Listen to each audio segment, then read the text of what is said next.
ನಮಸ್ಕಾರ. ವಿಶೇಷ ಕಾರ್ಯಕ್ರಮಕ್ಕೆ ತಮಗೆಲ್ಲ ಆತ್ಮೀಯದ ಸ್ವಾಗತ. ದೆಹಲಿಯಲ್ಲಿ ಸ್ಫೋಟ ಸಂಭವಿಸಿದೆ. ಒಂದು ರೀತಿಯಲ್ಲಿ ಇಡೀ ದೇಶಕ್ಕೆ ಗಾಯ ಆಗಿದೆ. ಎಲ್ಲರ ಮನಸ್ಸು ಕೂಡ ಏನಿದು ಅಂತ ಹೇಳ್ತಾ ಇದೆ. ಏನು ಕತೆ ದೇಶದ್ದು? ಎಲ್ಲರ ಪ್ರಶ್ನೆ ಇದು. 80ರ ದಶಕದ ನಂತರ ಈ ದೇಶದಲ್ಲಿ ಭಯೋತ್ಪಾದಕ ಚಟುವಟಿಕೆಗಳು ಯಾಕೆ ಜಾಸ್ತಿ ಆಗ್ತಾ ಇವೆ?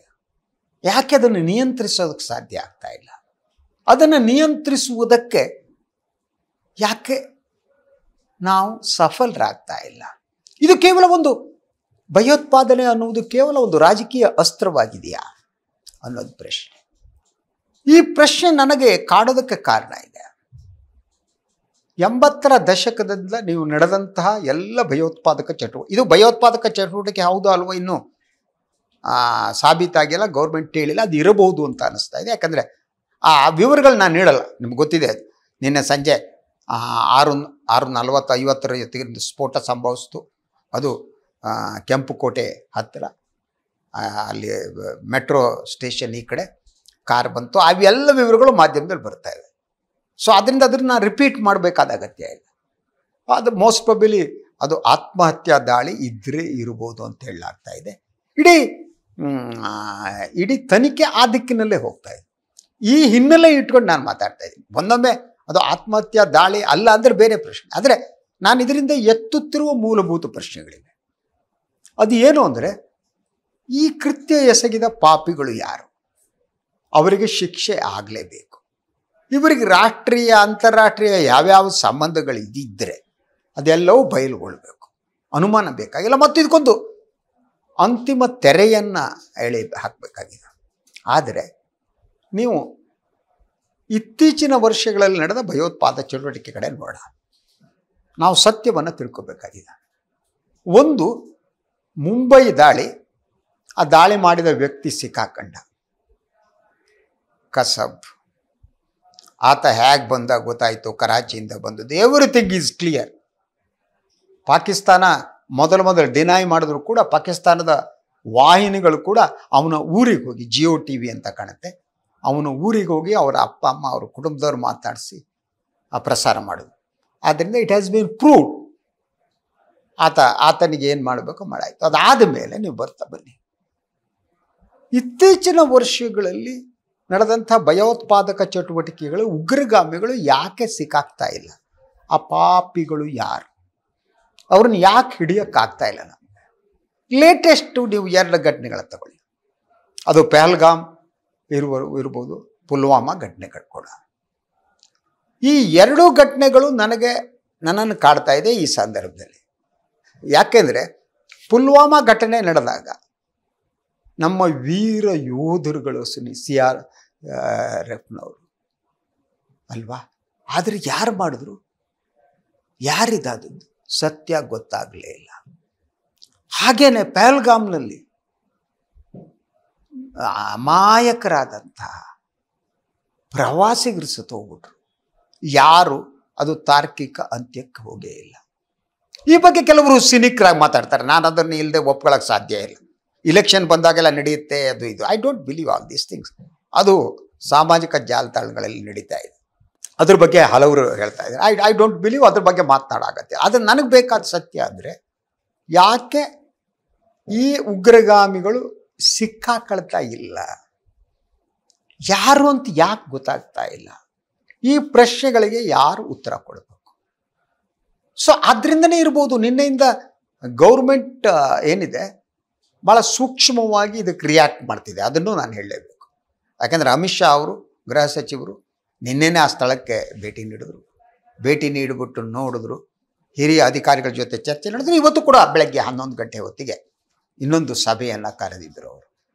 ಎಲ್ಲೂ ಕೂಡ ಅವರು ಹೇಳಿದ್ದು ಎಲ್ಲ ಆಯಾಮಗಳ ಮೂಲಕ ತನಿಖೆ ನಡೀತಿದೆ ಅಂತ. ಎಲ್ಲ ಆಯಾಮಗಳ ಮೂಲಕ ಅಂದರೆ ಅದು ಭಯೋತ್ಪಾದಕ ದಾಳಿ ಅಂತ. ಆದರೆ ಇದಕ್ಕೂ ಮೊದಲೇ ಕೆಲವು ವಾಹಿನಿಗಳು ಇದು ಭಯೋತ್ಪಾದಕ ದಾಳಿ ಅನ್ನೋ ತೀರ್ಮಾನಕ್ಕೆ ಬಂದಿದ್ವು. ನಿನ್ನೆನೂ ಕೆಲವು ಹಿಂದಿ ವಾಹಿನಿಗಳು. ಅದು ತಪ್ಪಂತ ನಾನು ಹೇಳ್ತಾ ಇಲ್ಲ. ಎಲ್ಲ ಮಾಧ್ಯಮಗಳು ಇರ್ಬೋದು ಅಂತ ಈಗಲೂ ಹಾಗೆ ಅನಿಸುತ್ತೆ. ಆ ಸ್ಫೋಟವನ್ನು ಗಮನಿಸಿದರೆ, ಅದರ ತೀವ್ರತೆಯನ್ನು ಗಮನಿಸಿದರೆ ಮೋಸ್ಟ್ ಪ್ರಾಬಬ್ಲಿ ಇರಬಹುದು ಅನ್ಸುತ್ತೆ. ಆದರೆ ಇದರ ಬುಡಕ್ಕೆ ಕೈ ಹಾಕಬೇಕಾಗಿದೆ ಅಂತ. ಬುಡಕ್ಕೆ ಯಾರು ಇಂಥ ಘಟನೆ ನಡೆದಂಥ ಸಂದರ್ಭದಲ್ಲಿ ಅದು ಹಾಗೆ ಮುಚ್ಚೋಗಬಾರದು. ಸತ್ಯವನ್ನು ಹೊರಕ್ಕೆ ತರುವುದಕ್ಕೆ ಸರ್ಕಾರ ಯತ್ನ ಮಾಡಲೇಬೇಕು. ಅದು ಮಾಡದೇ ಇದ್ದರೆ ಸಮಸ್ಯೆ ಪ್ರಾರಂಭ ಆಗುತ್ತೆ. ಯಾಕೆ ಹೀಗಾಗ್ತಿದೆ ಅಂತ. ಅದರ ಜೊತೆಗೆ ಇದು ಕೇವಲ ರಾಜಕೀಯಕ್ಕೆ ಬಳಕೆಯಾಗಿ, ಚುನಾವಣೆ ಬಳಕೆಯಾಗಿ ಮುಚ್ಚಬಾರದು ಅಂತ. ಈಗ ಈ ಎಲ್ಲ ಭಯೋತ್ಪಾದಕ ಚಟುವಟಿಕೆ ಏನಿವೆ, ಹಿಂಸಾತ್ಮಕ ಘಟನೆಗಳೇನಿವೆ, ಇದನ್ನು ತನಿಖೆ ನಡೆಸಿ ಒಂದು ತಾರ್ಕಿಕ ಅಂತ್ಯಕ್ಕೆ ತೆಗೆದುಕೊಂಡು ಹೋಗುವುದಕ್ಕೆ ಬದಲಾಗಿ ಕೇವಲ ರಾಜಕೀಯಕ್ಕೆ ಮಾತ್ರ, ಚುನಾವಣಾ ಪ್ರಚಾರಕ್ಕೆ ಮಾತ್ರ ಬಳಕೆಯಾದರೆ ಈ ದೇಶವನ್ನು ಸಂರಕ್ಷಿಸುವವರು ಯಾರು? ಈ ದೇಶ ಯಾರ ಕೈಯಲ್ಲಿ ಸುರಕ್ಷಿತವಾಗಿ ಇರೋದಕ್ಕೆ ಸಾಧ್ಯ? ಈ ಪ್ರಶ್ನೆ ಕೇಳಲೇಬೇಕಲ್ವಾ? ಯಾಕೆಂದರೆ ನಾವು ಕೇವಲ ಭಾಷಣದ ವೀರರು ಮಾತ್ರ ಆದರೂ ಪ್ರಯೋಜನ ಇಲ್ಲ. ನಮ್ಮ ಒಂದು ತಲೆ ಹೋದರೆ ಪಾಕಿಸ್ತಾನದ 10 ತಲೆ ಸೈನಿಕರು ತರ್ತೀವಿ ಅನ್ನೋ ಹೇಳಿಕೆ ಚೆನ್ನಾಗಿ ಕಾಣುತ್ತೆ. ಆದರೆ ನಾವು ಕೇವಲ ನಾವು 10 ತಲೆ ತರೋದಲ್ಲ, ಒಂದು ಟೆಲಿಫೋನ್ ಕಾಲ್ ಸಾಕು ನಮಗೆ ಎಲ್ಲವನ್ನ ನಿಲ್ಲಿಸ್ಬಿಡೋದಕ್ಕೆ. ಒಂದು ಟೆಲಿಫೋನ್ ಕಾಲ್ ಯಾರ್ದು ಅಂತ ಹೇಳೋಕ್ಕೆ ಹೋಗಲ್ಲ. ಅದು ಬಂದ ತಕ್ಷಣ ನಾವು ಯುದ್ಧವನ್ನು ನಿಲ್ಲಿಸ್ತೀವಿ, ಎಲ್ಲ ಮುಗಿಸ್ಕೊಂಡು ಬರ್ತೀವಿ. ಒಂದು ಟೆಲಿಫೋನ್ ಕಾಲ್, ಅದು ಅಮೇರಿಕಾ ಅಧ್ಯಕ್ಷರ ಒಂದು ಟೆಲಿಫೋನ್ ಕಾಲ್ ಯುದ್ಧವನ್ನು ನಿಲ್ಲಿಸ್ಬೋದು, ಎಲ್ಲವನ್ನು ಮರೆಸ್ಬೋದು. ಆ ವಾತಾವರಣದಲ್ಲಿ ಬದುಕ್ತಾ ಇದೆ.